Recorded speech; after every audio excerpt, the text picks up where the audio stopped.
Now, I know we're like 9-10 games into the year, but one take that I've had pretty much the whole off season is that the New Orleans Pelicans are Darkhorse title contenders, and they've had like an okay start to the year, but we're still very early, and I still stand by that take. And in today's video, I'm going to explain why the Pelicans are Darkhorse contenders. Now, before we do get started, hit that like button if you enjoyed, since it really helps out the channel. And of course, subscribe if you guys are new and you guys enjoy this type of content. But without further ado, let's go ahead and let's get this video started. Now let's start this video off by actually talking about pretty much like the co-stars of this team to Zion Williamson. Those guys being, of course, Brandon Ingram and CJ McCollum. Now, I've talked about Brandon Ingram several times on the channel in top 10 videos and all that, and I even did a video on the Pelicans last year at the end of last season. And I think I've said it before again.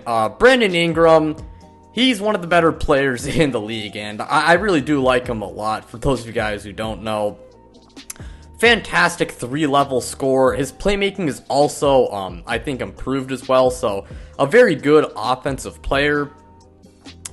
Defensively, you know, that actually used to be a strength, but like his biggest strength back when he was with the Lakers and his offensive game wasn't as strong as it is now. That definitely has changed since he arrived on the Pelicans. I think a large part of it really just has to do with his offensive responsibility and the additional opportunity he got.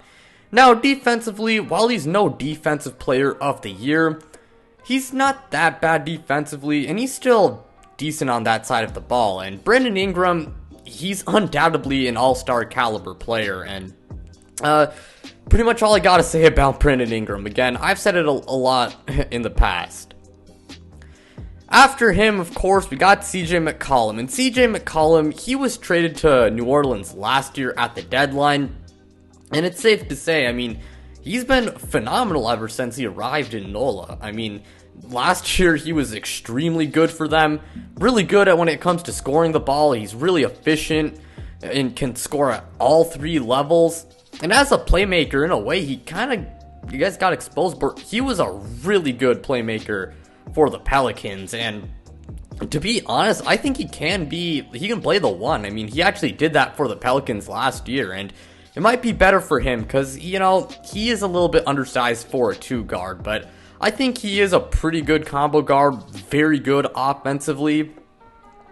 I will say, defensively though, he is pretty bad, and a large part of it really just has to do with the fact that he is an undersized 2 guard. But that being said, CJ McCollum's still a great player, and he makes up for his, you know, horrible defense with his amazing offensive game, and he is, I'd say, close to all-star caliber, definitely around that range. Now, after the 2 co-stars, I actually do want to talk about the role players. Jonas Valanciunas, I think he's the first role player I do want to talk about. I think he's an above-average starting center, and I think he is also a top 10 center. Pretty much solid at everything. He can score the ball. He's a pretty decent jump shooter, a great rebounder. And defensively, while he's not going to blow you away, like Brandon Ingram, he is solid on that side of the ball. And I think he is, I mean, it's undeniable that he's a much better fit next to Zion compared to Steven Adams back in the 2021 season. So I really do like Jonas Valanciunas, an extremely underrated player in my opinion. Herb Jones is the next guy I want to talk about. Herb Jones was a massive surprise last year. He was a 2nd-round pick out of Alabama in the 2021 NBA draft. And he was a phenomenal defensive player for the Pelicans last year, and a massive reason why they surprised a lot of people last year. And, you know, this year, I think he's going to take a massive jump as a player, and I think he's going to make an all-defensive team. And I think he will get some, you know, defensive player of the year votes. So Herb Jones, phenomenal player. After him, you got Jose Alvarado, another surprise as well. Not a lot of people knew about him, and, you know, I believe he was like an undrafted free agent in the 2020 2022 draft, and yeah, Jose Alvarado was extremely good last year. Pretty decent as a shooter, and he's a great defensive player. Pretty much that generic, like, really short but scrappy, and just definition of a hustle guy, point guard. He's really loved by Pelicans fans, and you can see why. And I mean, to be honest, a lot of people like him. I guess when you're not, you'd hate him though if you go against him though. But Jose Alvarado, great player. Larry Nance, he's a pretty good defensive player. You also got Jackson Hayes, who's a good traditional big, and he's shown flashes of the ability to, space the floor, but definitely a pretty decent big man. Trey Murphy, he's one of my favorite players on this team. He was pretty good in the limited opportunity in which he got, and was a really good three-point specialist, and he's definitely taking a jump this year with the more opportunity he's getting, and I expect this great play to continue now. Maybe his numbers do go down a little bit, but again, I think Trey Murphy's going to be great this year, and he's already been playing good, as I said before. And the Pelicans also drafted Dyson Daniels in this past year's draft. Now, he's not exactly a lights-out shooter, but that being said, he can pass the ball really well, and I thought he was a really good defender coming out of the G League Ignite. And while he hasn't played too much so far, and who knows how much playing time he gets in his rookie year, I do believe that he could be a really valuable contributor to this New Orleans team in the future. But that does it for the role players.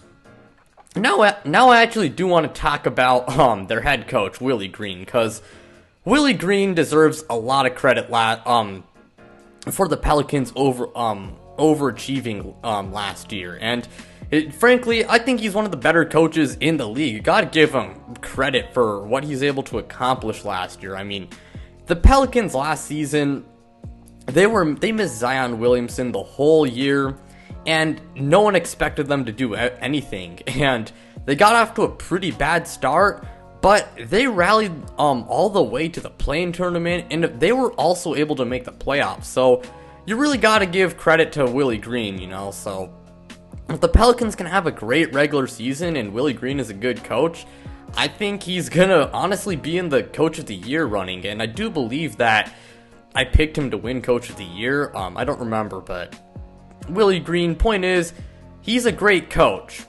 But now let's talk about the man, the myth, the legend himself, Zion Williamson. Zion, we all knew the hype he had coming out of Duke. Now, in his rookie year, of course, didn't play a whole lot of games. His second year, though, he was phenomenal. One of the best players in the league. Made an all-star team. Made an all-NBA team, I believe. He was phenomenal despite the Pelicans not being very good that year. Now, as I said before, he didn't play at all last year, but Zion Williamson is playing basketball. He's back, and he is the main reason why the Pelicans are Darkhorse title contenders. I mean, as I said before, last time Zion Williamson played basketball, he was one of the best players in the league, and I think he's going to continue that this year. And he's also, he's been pretty solid this season, As a scorer, he was phenomenal in 2021, despite the fact that the spacing around him wasn't very good, and his head coach also, to be frankly, was, his head coach was really bad. And I do really hope that Zion Williamson can, continue his scoring prowess, but also, also grow as a player, become a good playmaker and use that scoring gravity to set up his teammates well. And I also do want to see him become a good defender, because I think he has the potential to be an extremely good defender given, the versatility he could have, with his size, strength, athleticism, his speed.